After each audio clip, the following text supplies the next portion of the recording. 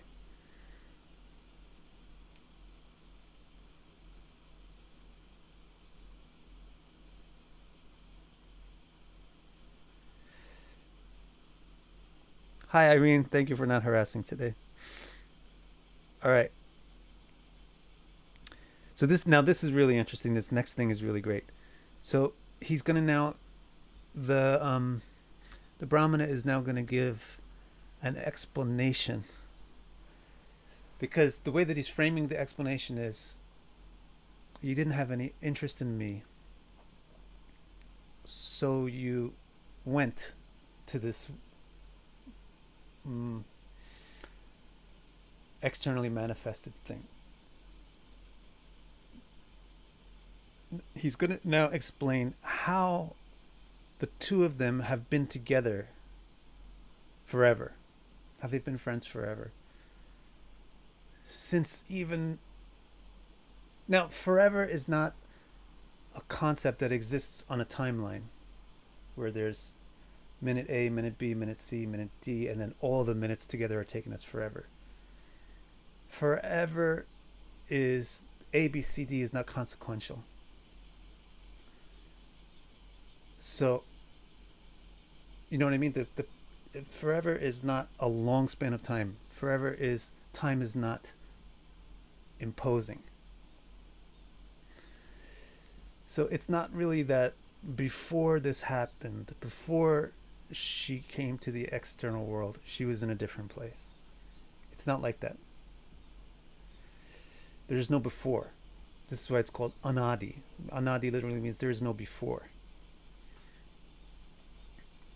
But he's going to explain how they exist together even when she's not manifesting herself in the external world.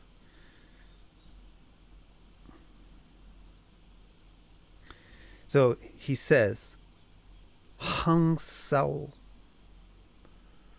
We are two swans. Can you imagine? Can you put yourself in her shoes? She has been practicing severe austerity in the forest for years. And now her husband died and she's burning her husband's body, and suddenly this being appears that looks like a philosopher and is asking her questions and telling her things, and he says, Hang Sao. We are two swans.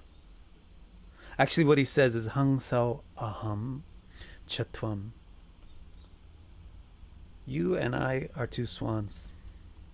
Hang Sao Aham Chatvam Charya Sakhayao Manasanayo Abhutam Antara Vaukha Sahasra Parivatsaran.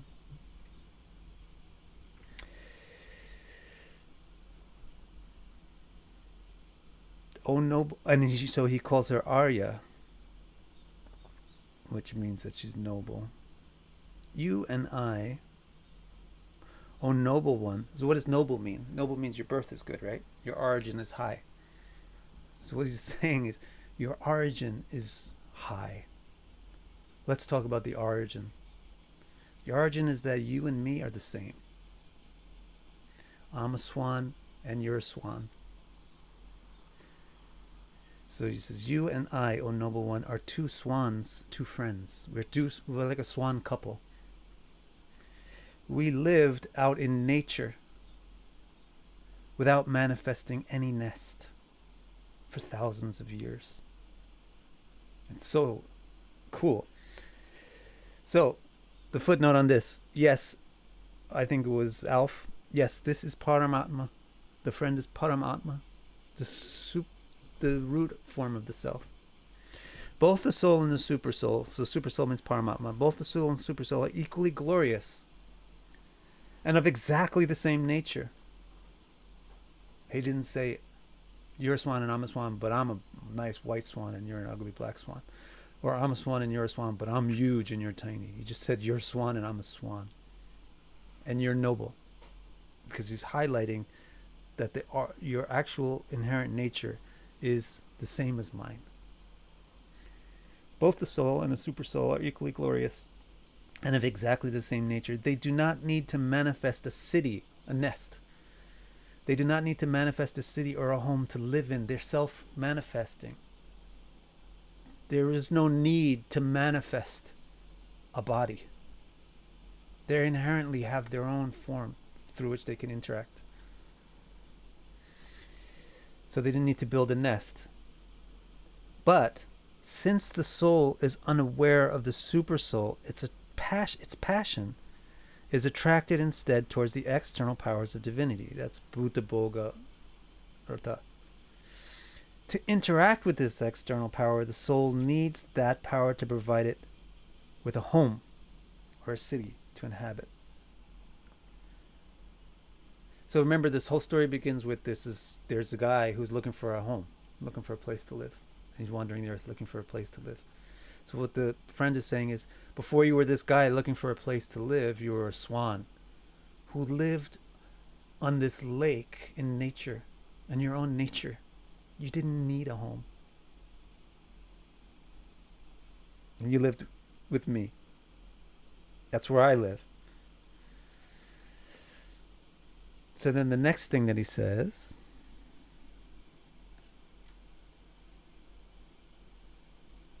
Satvam vihayamam bandho gato gramyamatir mahim vicharan padam adrakshi kayachin nirmitam striya.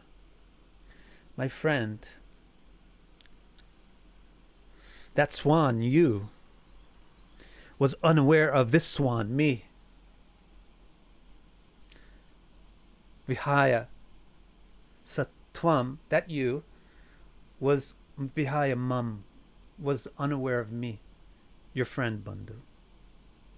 That swan you was unaware of me. All of your thoughts went instead towards what you might acquire out there in the great world.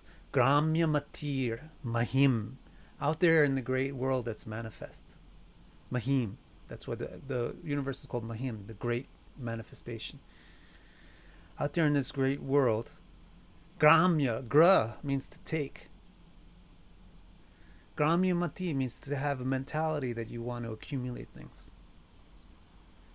You looked out at the great world instead of looking at me, and when you looked at the great world, you thought it should belong to me.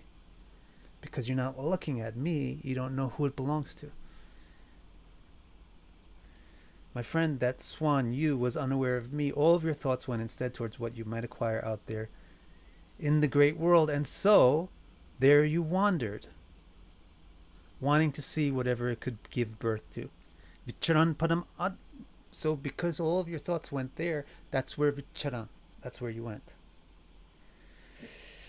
And you wanted to see a drakshi, kaschin nirmitam striya. What could it give birth to? What could this, and the word striya means what can expand, but striya also means woman, because women have kids.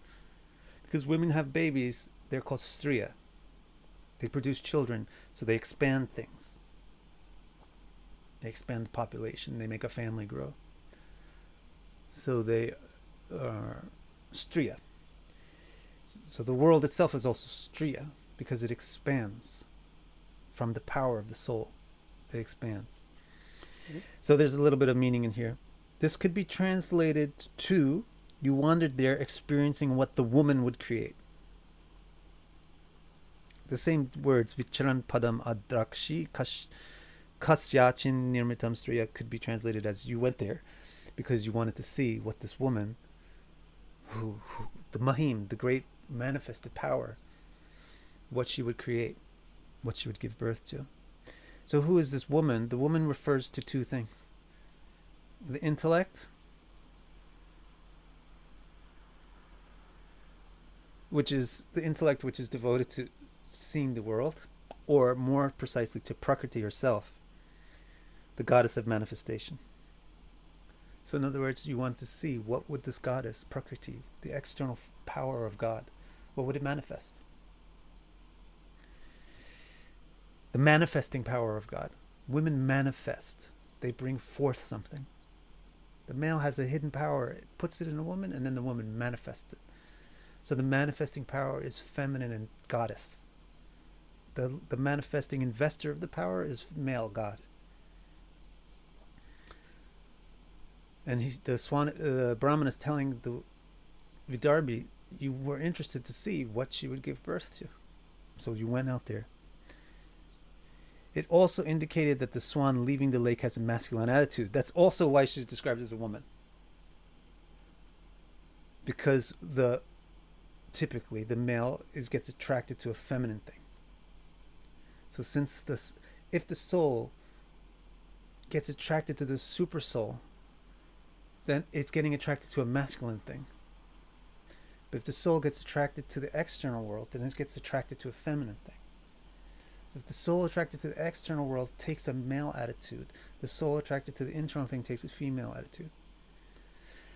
And because of this, he's describing the thing that the swan was attracted to as being female.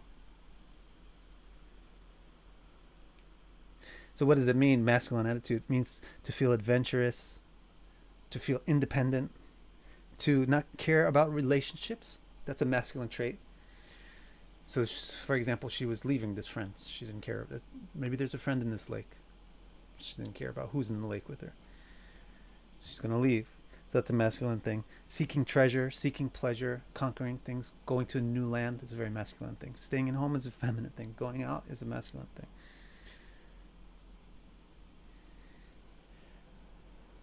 And that's it for today. Because the next statement is going to... Now, this is the prequel to the story. The story that we've heard so far began with, once upon a time, there was a man who had a friend that he didn't even know, but was wandering around all over the earth looking for a place to live. That's how the story began. So now that this friend who he didn't even know he had is manifest, what the friend is spoken about in these 3 verses is what was before the story started. Before the story started, you were a swan living in a lake with me, but you didn't even know I was there. And because you didn't know I was there, your attention was drawn out of the lake. And then you came out to this world looking for a home. From the place where you didn't even need a home, you went out looking for a home. Now that part of the story is done, it's going to pick up and he's going to start explaining the story that you've already heard and know. So he's going to say, remember you found this city? It had 9 gates. What were those 9 gates? Blah, blah, blah, blah, blah. He's going to explain what they are. So now it's going to be like the explanation of the allegory. So we'll pick that part up next week. Next Thursday. For me, Thursday. I guess for you guys, it's still Wednesday night. Good. Any questions? No, if you get attracted to masculine, then you must have a feminine attitude. Unless, of course, it's homosexual, but we're not really going to take that into account right now because it's complex. We're just going to be simple and say that masculine energy is attracted to feminine energy is attracted to masculine energy. There's a lot of complication and subtlety to it, which can make it appear that masculine things are attracted to feminine things. But actually, north polarity is attracted to south polarity to north polarity.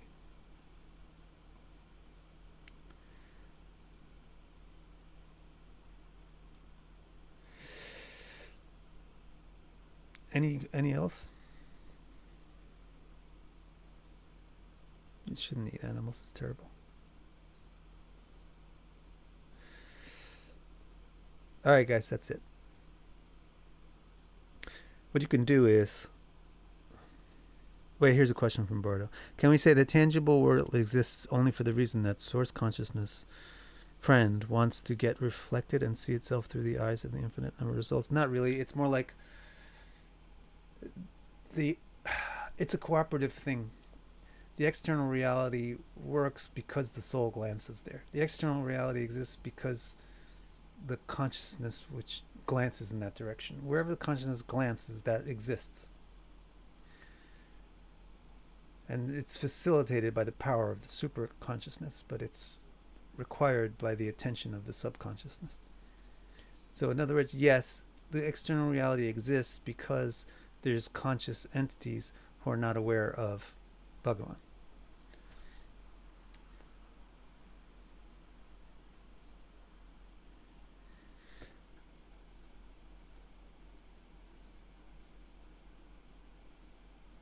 All right, guys. So I'll see you again next. Om, I thought in his previous life he was pursuing Dharma. Where does that fit in this? Right. So in his last life, he was pursuing Dharma. This is why in the next life he gets to be born as a dharmic person. Just look. I covered that already today in today's stream. So just watch this. We watch the stream. Don't be upset about the first like 20 seconds or so of the stream where it is cutting off. The sound is cutting off. Okay, guys, I will see you. That's enough for today.